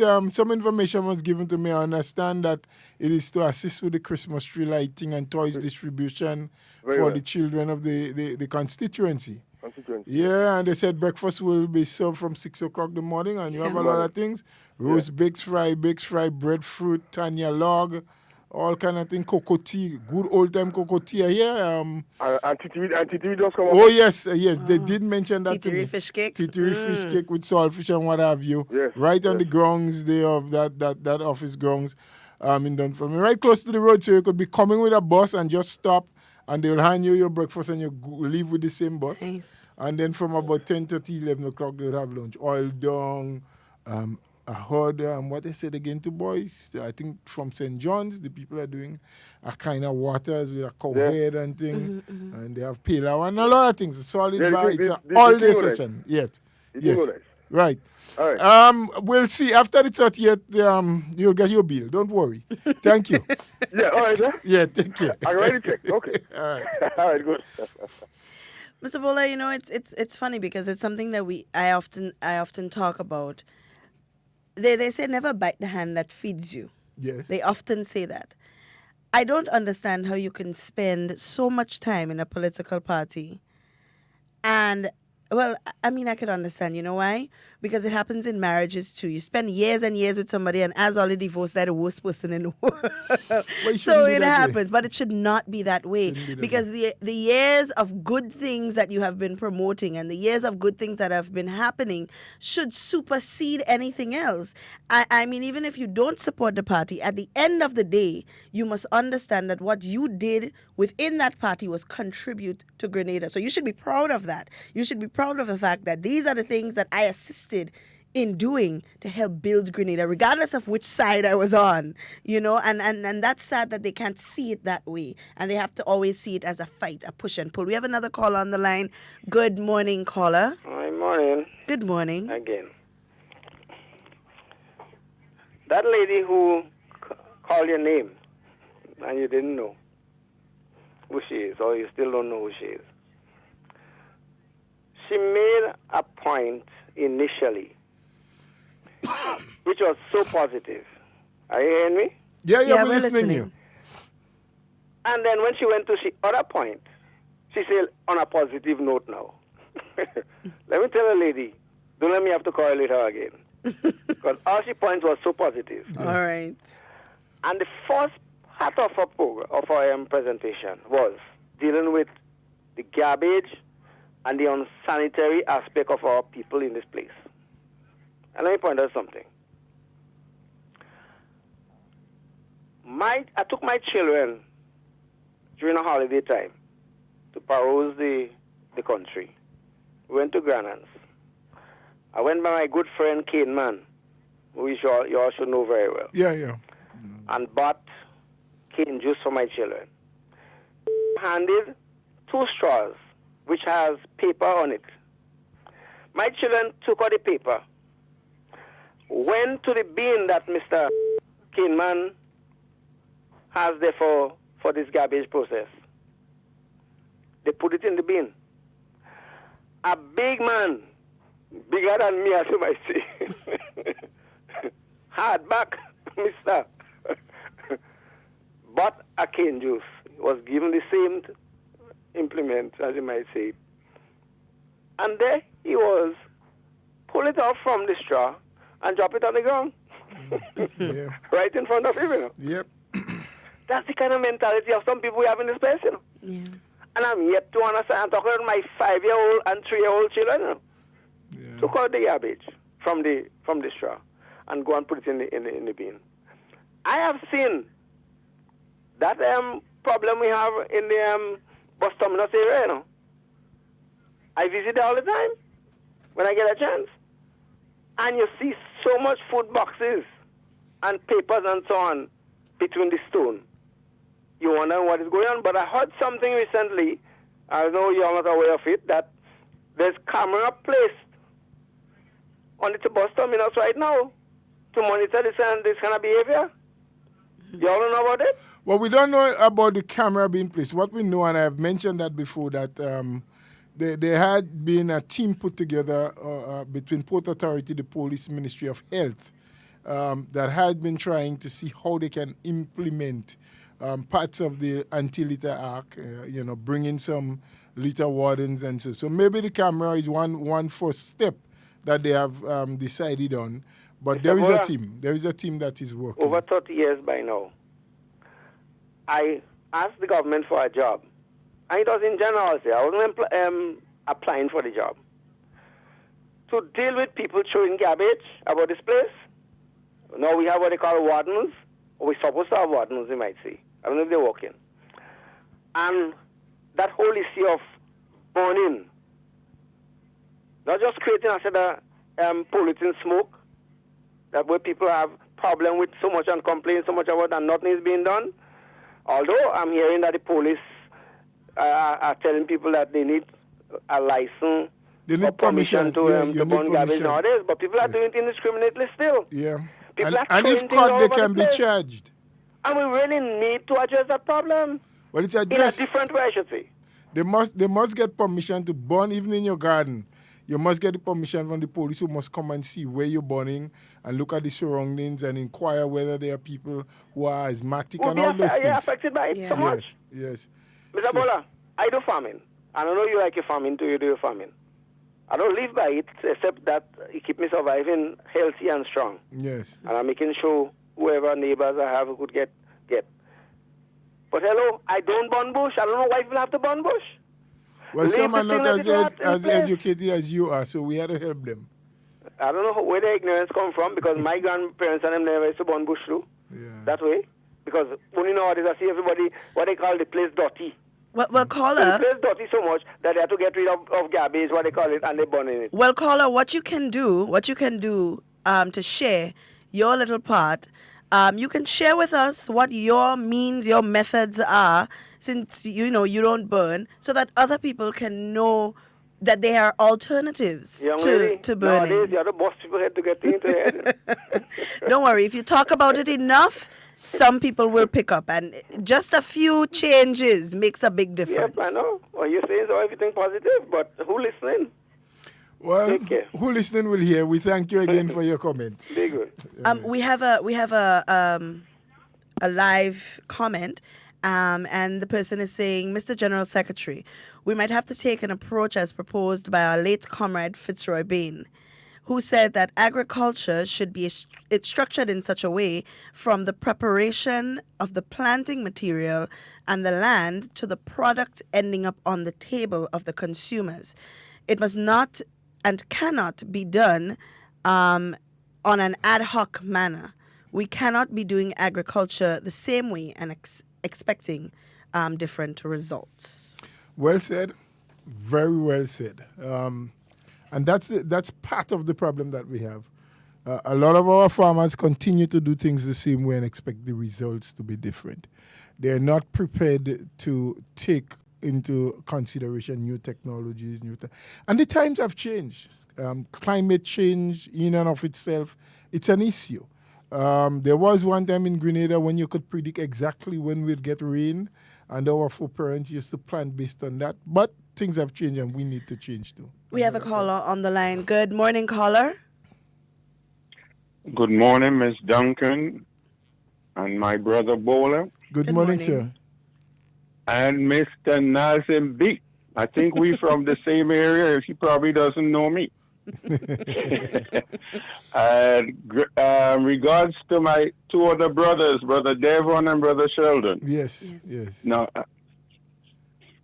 I don't talk a lot when I call. One thing, when you mention about the oranges and the disease. Yes, sir.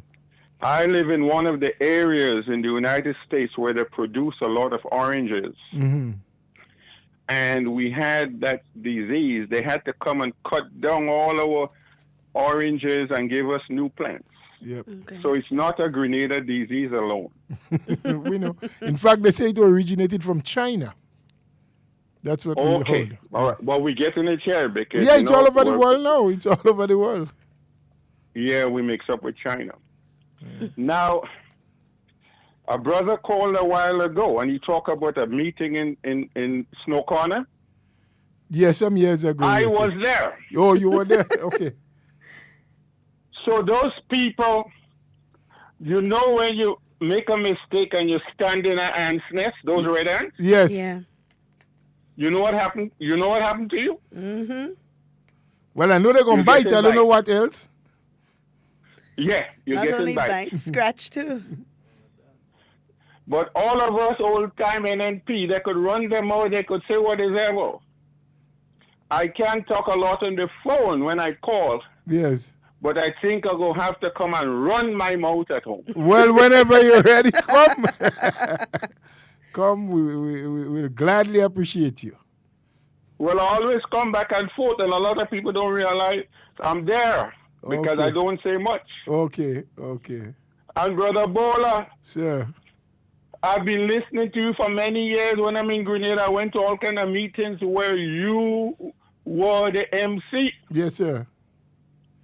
And a lot of my friends are saying, oh Lord, they're praising you. I say, I like that, man. Well, tell them come home now, man. I want to meet them. Come home. But I bunked you up one time for 1 minute in the office, huh? Yes. When I came through.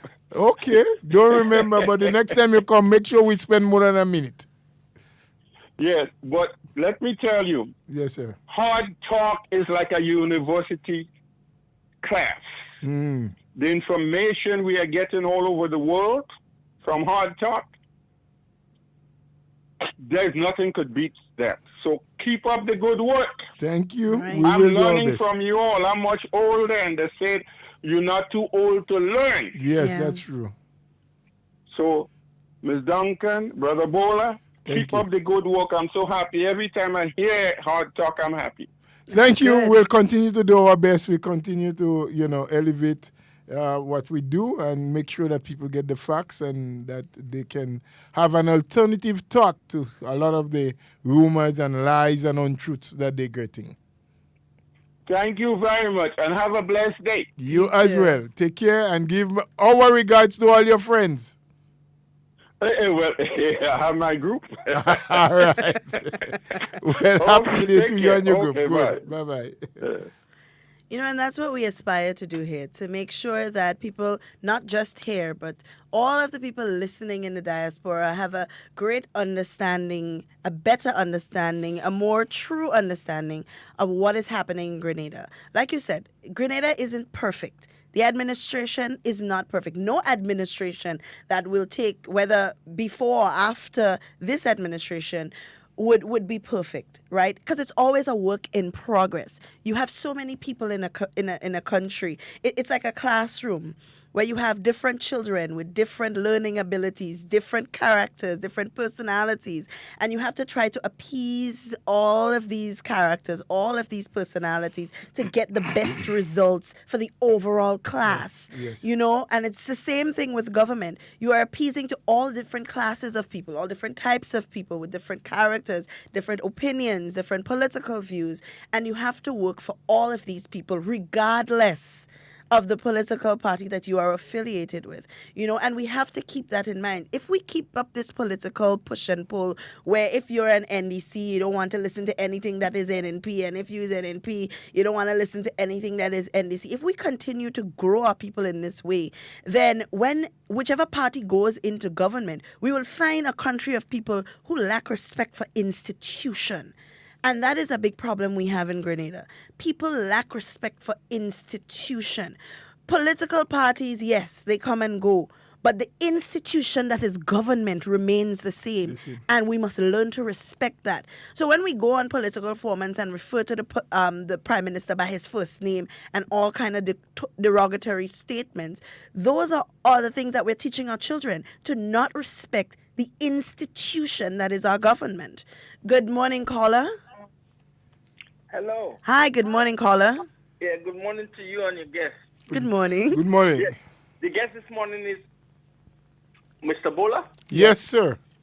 Well, what I wanted to ask Mr. Bola, Yes, sir. in what capacity?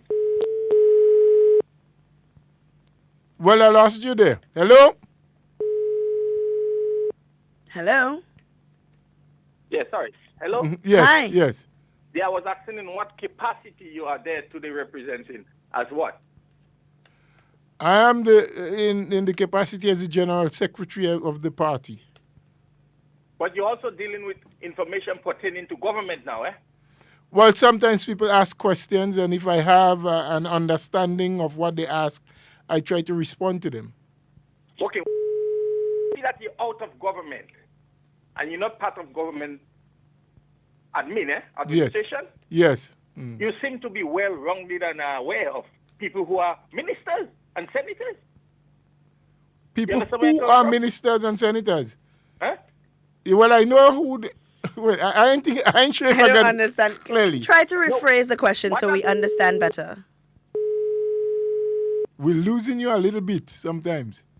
Or, caller, what we'd advise is that you try calling back because we seem to be losing you. Yeah, what I'm saying is that you are there as a general secretary of the party. Of the party, yes.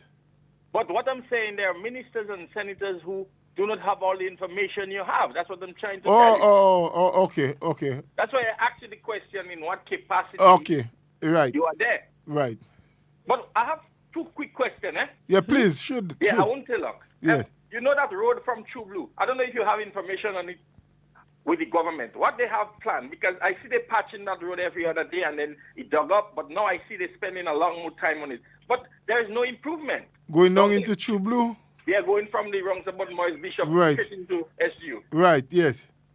Do you have any information on that road? Well, what I know, there is something in the making with some assistance from the university here.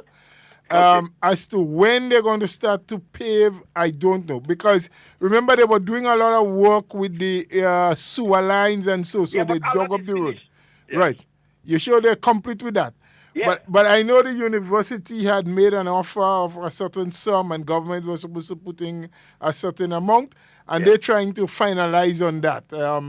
That's all the details I have on it. When it would start, I don't know. But they're looking at... very bad there. They're looking at repaving it. There is students from all over the world there, and the condition for people to get in and out. When it's rain, there is mud, there is water. Yes. And when it's sun, there is dust. Yes. And they ride bikes and scooters, and it's not looking good for these students to fall in this kind of condition. We know, and the minister is quite aware, because maybe about 3 weeks ago, I had a discussion. That's the Minister for Infrastructure Development. This is thing they should do. And he tell me they are working. There's a committee. There's a committee from the government that is Let me bring up the last point. Yeah. You see that place the Osprey is using now? Yes. I think that you all should keep that place instead of going back to the roadside there by the fire station. But I think that was offered to Osprey a long time ago, you know. Well, listen. And I don't know why they did not take it up. Yeah, because being on the road there, they hold up traffic, they hold up, the taxi men fight to get turned there, they hold up traffic. And then another reason I look at it as a safety reason. Yes. You can check people inside there. Yes. Yeah. There could be an immigration, there could be a custom officer checking randomly when people come from Carriacou way up the island. So what I'm saying is that people won't be jumping out from the boat into the road or into the vehicle. Right, right. So it's more conducive. Right, and it added, there's an additional aspect of security to it. Yes, so I think you all should keep that Osprey there and don't bring it back to that road. Right, there. so we'll take a note of that and pass it on to the relevant authorities. Thank you, man. You're welcome. You all have a nice day. You as well. You as well. Nice, thank you. I know that recently there's been a lot of talk about the roads and the conditions within the roads in Grenada. And what I'm aspiring to do this week, I believe, is to get the Minister for Infrastructure in to speak a little bit on some of the concerns that a few of our Grenadian, well, most Grenadians, especially drivers, would have. But I think the bigger problem that we have is not the potholes in the road, right? There is a bigger problem, and it has to do a lot with the drainage, runoff, even people who have their private properties and don't have proper drainage for their water and stuff coming out of their yards and into the roads and so on. Because what you'd notice is whenever they do, if you patch a hole and rainfall tomorrow, you have to expect there would be some form of, deterioration of the road. So it is a work in progress. I mean, everything takes time, and we have to understand that. There's a fundamental problem that we have in Grenada now. While they are patching, and at the moment, throughout the island, they're doing to some cut patching, some of those holes. But they're using what is referred to commonly as the cold mix. Mm-hmm. Right? That's where you get the sand and the gravel and you mix it with the bitumen and try to put it. Yeah. What holds for a longer time, what is more sustainable on the road is the hot mix. Yeah. Now, that plant up in Perseverance has gone bad for a while. They have done several repairs. There is now a new plant the government has brought in. It's here in Grenada. Yeah. What needs to happen now is for them to complete in setting it up. Mm-hmm. So as we speak, there's no means of getting hot mix. Yeah. So a lot of the roads cannot be resurfaced. Right. And so as you rightly said, they're doing the little patchwork. It's just to take care of the It's to take care, holes. yeah. But as soon as I think that is up, that plant is up, we'll see a lot more work being done. We have another caller, and I believe that might be our last caller for the morning. Good morning, caller. Hello, good morning, caller. Hello, good morning. Good morning, Miss Cammie. How are you? Good morning, sweetheart. How was your weekend? It was good. How are you feeling? And good morning to Mr. Bola. Cam, good morning to you. Sir. Yes. Yes. Well, I'm right for this time. Not 100%. I want to say good morning to Devon and Sheldon, wherever they are. Yes. Also to my friends in Canada, Saki and Matthew. and Depo and Mr. Watson and Deputy and Fraser and everybody, all the Grenadians out there that listen to Hard Talk in England, Canada, America. Good morning. Yeah. Mr. Bola. Yes, ma'am. You know, everybody talking about the government is not doing anything. Where I live, and I always call this program to let people know. Well, not only this one, I just hear you. You call all the programs and you just let them know. The Chinese are working so hard. Yes. I just so you know, because I came down late. Yes. And these people work right through night as day, building sand, gravel, cement, steel, everything on here. And that is what people in Grenada are for people. Yes. You know, and what hurts me as a Grenadian, you know, even though like you don't like it, like the NMP party, but they're doing something for Grenada. Yes. NMP government is doing something for Grenada and Grenadian people. My God. Say, well, okay, we have a project, they're doing something in Bushaju. They build a center, beautiful health center in Guam. Yes. I mean, these are the things like Kennedy Roberts and the rest of people that say they love Grenada so much. You know, they never have nothing positive. I mean, it's like they're putting a cost on Grenada, but you go on them. Yeah. You have to say what they're doing. Yeah. They're doing a lot. They're doing a lot for the people in this country. So it's not nice. Not nice at all. And there are other places that people, you know, they do the road. Five. They do the road. I mean, they can't do everything. They cannot do everything. You understand? Yes. Yeah. I call the Minister of Health because somebody could only bring 2 trucks of garbage, pallet, and throw it by me. And they could do better than that because it's more than a year he's there. Yes. And it's really not. I'll talk about it. So these things get me upset. Yes. Yeah. They could do better because they have people in the ministry that sit down and is not doing the job. Yeah. I'm a citizen. I'm 62 years. Sometimes I go to the hair clinic. Every day I go there. I want to get some medication I don't get. It never have. So I say some of the people that is working to order the medication, they shouldn't even wait, Mr. Bola, that when we go in the hair clinic, we don't get. They should always have that in advance. Yeah, well, they're supposed to look So at all the these things stock. get me upset. And know when But that ain't said they're not doing. Yeah. So I don't want nobody to get me wrong. Yeah. Yeah. Okay? But they could do better. Yes. And we have to be grateful. We have to be grateful for what the NSP government is doing for the people in this country. Because a lot of people, they're not giving their mother, their father $1 any month up. And the old people. They depend on the little $300. Yeah. They always sit by me when they get a little money. And they say, the children ain't giving me nothing. Thank God for the NSP government. They have to look at all these little things. The little things that count. The little things. Eh? All these people being under the Prime Minister and no, I mean, people just, you know, just the worst thing. You call him Kit Mitchell. We don't have respect for those in authority. Even if we don't like the man, Mark, you calling him man Kit Mitchell and you. In Jerry time, Mr. Bola, Yes. and Eric Matthew Gary, then you could not have come Gary. The mongoose gang would have find you and they'd have you a good meeting. And the NGM, True Movement, with NGM, they'd have hold you and put you in a bail. Yes. When you try to disrespect those in authority. I mean, I don't know. Yeah. I mean, the Prime Minister, he sit down there and the rest of colleagues and people calling them all names and they don't do nothing. But his job, how much? I mean, we must stop that. All right. Well, Ms. Grenada Cammy. belongs to us. You know, it belongs to us. Absolutely. And they love Grenada, they say. Why do you love Grenada? And you come in on the radio and say all kind of negative things. That is not nice. Absolutely. A man as Kennedy Roberts. A man as Mr. Antoine. And all these guys that man helped. A man like Mr. Hood and all of them. That man helped.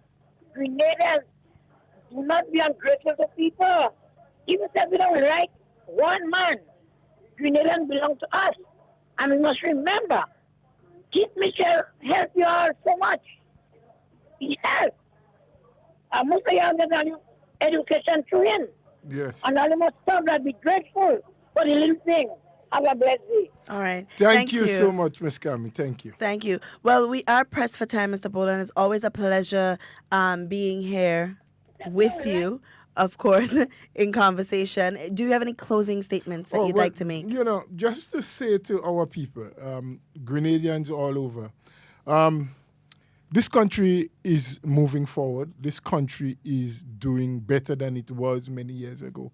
But by no means, you know, we can say that we are where we need to be. Absolutely. There's still a lot that needs to be done. Yeah. Healthcare, and I mean, we admitted, the Prime Minister himself admit that in terms of the management of the health system, we have to look to do better. Or people, there's still young people that are coming out of school that need scholarship, that need a job, and we have to keep doing more. So while we are grateful for what is happening, we are very conscious as a government and as a party that we need to do more. So I just want people to be patient.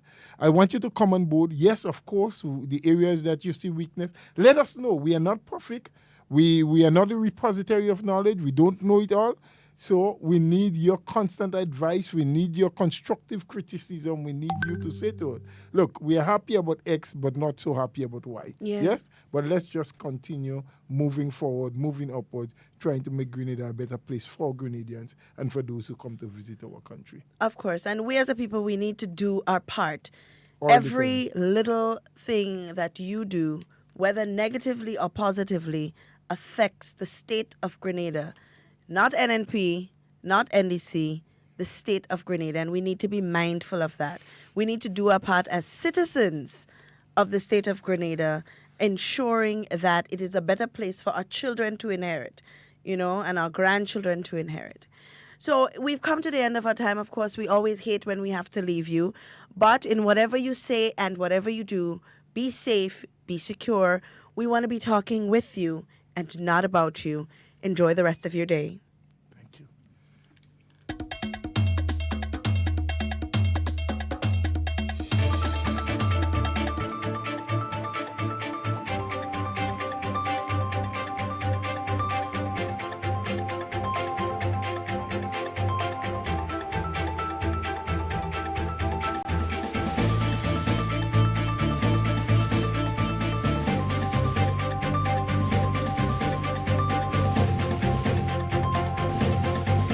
Honorable Emmeline Pear takes oath of office as she becomes new Minister for Information. We'll have details to this story and more in the National Report.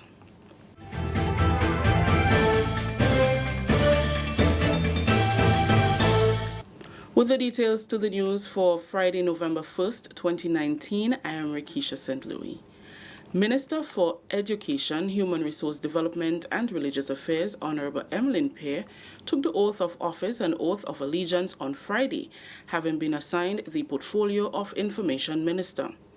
The oath was taken at the Governor General's residence following the only portfolio change announced this week. Senator Simon Steele took the oath of allegiance and oath of office as the Minister for Climate Resilience, the Environment, Forestry, Fisheries and Disaster Management. Honorable Winston Garway, the former Minister with responsibility for information, maintains responsibility for disaster management. Grenada moves a step closer to improving and promoting court mediation processes. The Supreme Court of Grenada and the West Indies Associated States launched the Mediation Public Awareness Campaign on Friday. The one-year campaign seeks to build awareness of how cases can be settled by both parties outside the courtroom. Justice of Appeal, Her Ladyship, the Honorable Justice Gertel Thom, explained that mediation is the most effective resolution alternative, which saves time and money. Mediation is recognized as one of the most effective methods of alternative dispute resolution, from both the standpoint of cost and time.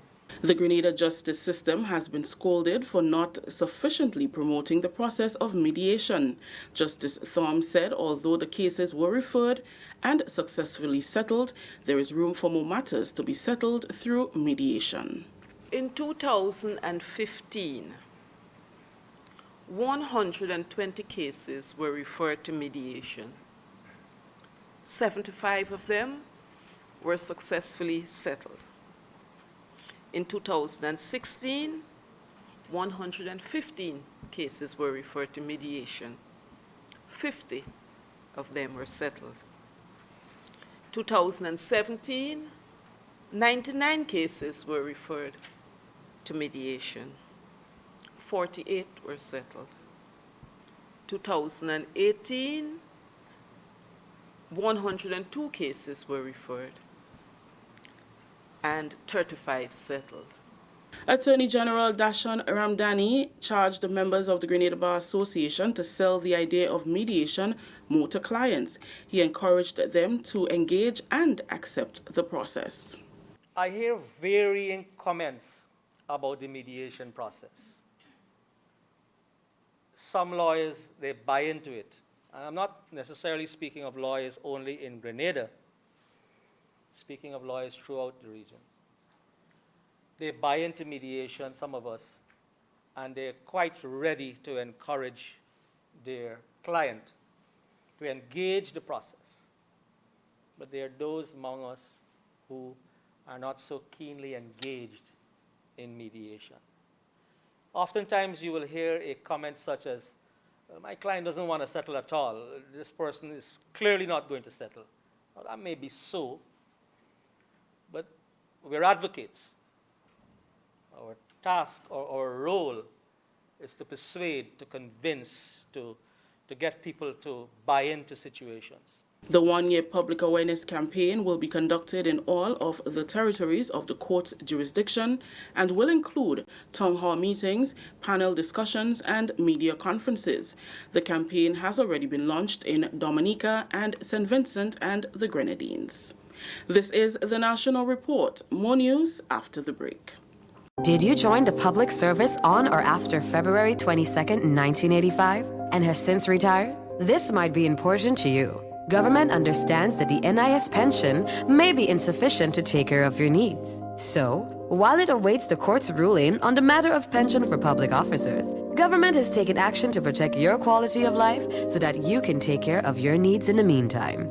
Persons who joined the public service on or after February 22nd, 1985 and serve continuously in an established position for a minimum 26 years and 8 months and retired at age 60 may be eligible to receive an advance payment, which when combined with NIS represents 70% of their last salary. For more information, call or visit the Pension Secretariat in the Department of Public Administration, Ministerial Complex, 440-3767. Welcome back. Members of the Royal Grenada Police Force Drug Squad in Harveyville, Carriacou, have conducted what is to date the single largest seizure of illegal narcotics in the country's history, with a street value of more than 40 million EC dollars. 416 kilos of cocaine were confiscated during an operation by the drug squad on Thursday night. The drugs, which were stashed away in 14 bags containing 20 packages each and 3 suitcases, were discovered when a van occupied by one national and one French national was intercepted by the lawmen. During a press conference on Friday, Acting Commissioner of Police Edwin Martin said the success of the operation comes after a series of investigations on suspected transnational criminal activity in that particular area in Carriacou. Around 9:30 p.m. last night, officers attached to the Carriacou police station executed an operation in the Harveyville area, where a vehicle containing a quantity of what we suspected to be cocaine was seized, and 2 persons were taken into custody and currently assisting with our investigations. The suspected drugs amounted to a total of 416 kilos, with an estimated street value of 41,600,000 EC dollars. This brings our total estimated street value for narcotics seized to just over $57 million. This matter is still under active investigation and will be a matter to go before the court. So details of our operation and status of the investigation. Further details of that cannot be provided at this point in time. The acting commissioner commended the hard work of his team, which led to this sizable find. The seizure also came at the heels of another seizure of 345 pounds of compressed cannabis, which was seized in Hope St. Andrews as a result of an joint operation between the Coast Guard and the Drug Squad on the 30th of the 10th, 2019. The accused persons in that operation, Victor Charles of Mackay, Lyndon Francis of Sobeys, and a Vincentian Ariane Lorraine, have now been remanded to Her Majesty's Prison pending trial in this matter. As a consequence of recent developments in Carriacou, the RGPF will be deploying an operational force to augment and enhance our law enforcement efforts in that area and to continue our investigative efforts to neutralize the threat of transnational organized criminal activity within our jurisdiction. He says the investigation remains active as the RGPF pursues 2 other individuals who may be linked to the case. We have one foreign national, of French nationality, and we also have one local. I can tell you we are in pursuit of 2 additional suspects at this point in time. Whenever the investigation reaches a stage where we can give a more comprehensive update, we will do so either by means of a press brief or through our community relations department.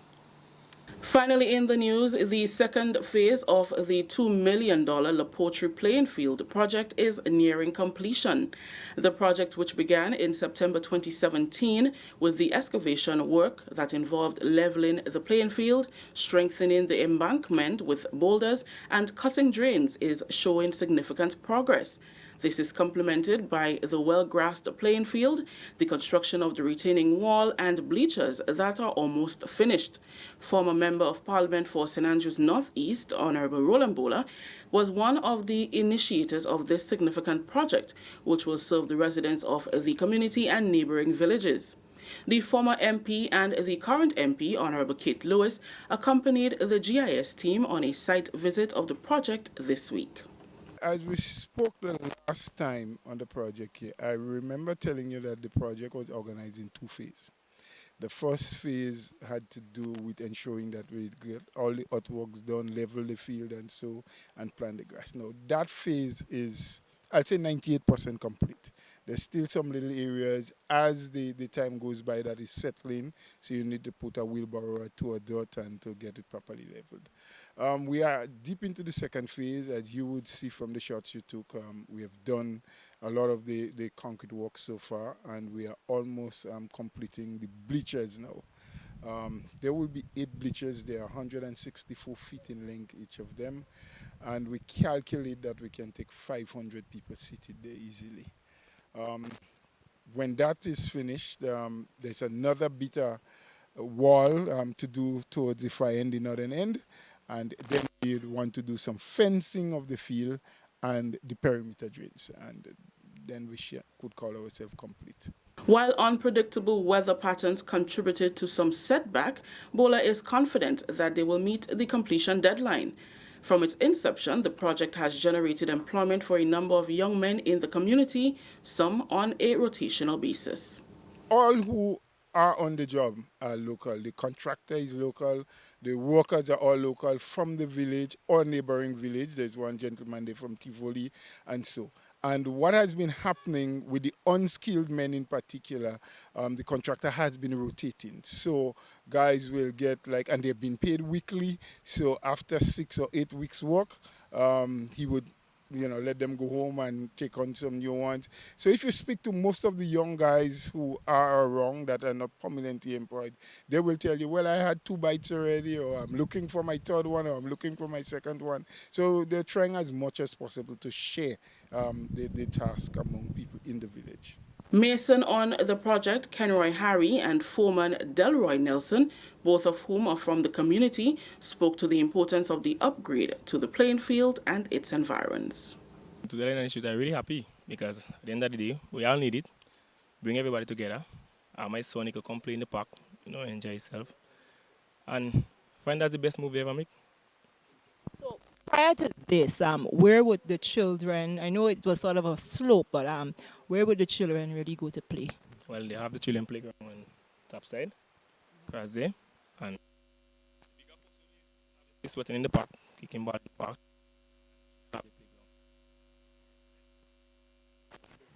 And what's the sentiments you hear from people around? Well, everybody like to see it. No complaints so far. But just people pass here and they like the project going on. And can't complain for myself. Community-wise, I think it is a good thing for the community to help guys come together. They could spend a little time in the park, have a better facility. You could see them watch the game, everything all going on. Phase 3 of the project will include fencing of the perimeter and an upgrade to the existing community center.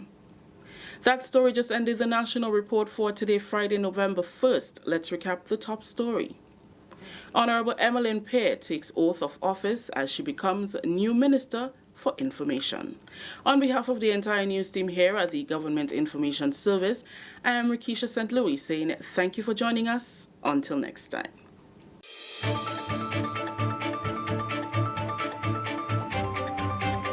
Now this is the big one as Culture Train String Band Group presents The Parent Train 2.0 from Friday, November 1st to Saturday, December 21st. And we kick things off on the Sister Isle. Friday, November 1st, the Brunswick Cemetery. November 9th, Bristol Shop in Leicester. November 15th, Modest Shop in Mount Royal. November 16th, Waynes Bar, Hillsborough. November 22nd, Brongo Shop, Harvey Vale. November 23rd, Goosey Shop, Winwood. November 27th, Sky Shop in Brunswick. November 29th, we head to Union Island to Hugh Malzat Square, Clifton. November 30th, we inside P.T. Martinic at Jigs Cross. December 4th, Pro Shop, Belvedere. On December 6th, we head to the mainland Grenada at Travelers Bar, Grandmore. And on December 8th, Gold's Bar under the Bamboo, Pedmota. December 11th, Marvin Shop in 6 Roads. And on Saturday, December 21st, it's the grand finale round the island. And all events start from 7 p.m. Parent Train 2.0 brought to you by Grenada Tourism Authority, Government of Grenada, Grenada Distillers Limited, Digicel, WeiVybz FM, Sister Isle Radio, Amazing Colors, Ariser Credit Union, and Booms Construction. The Parent Train, and they'll be coming in by you.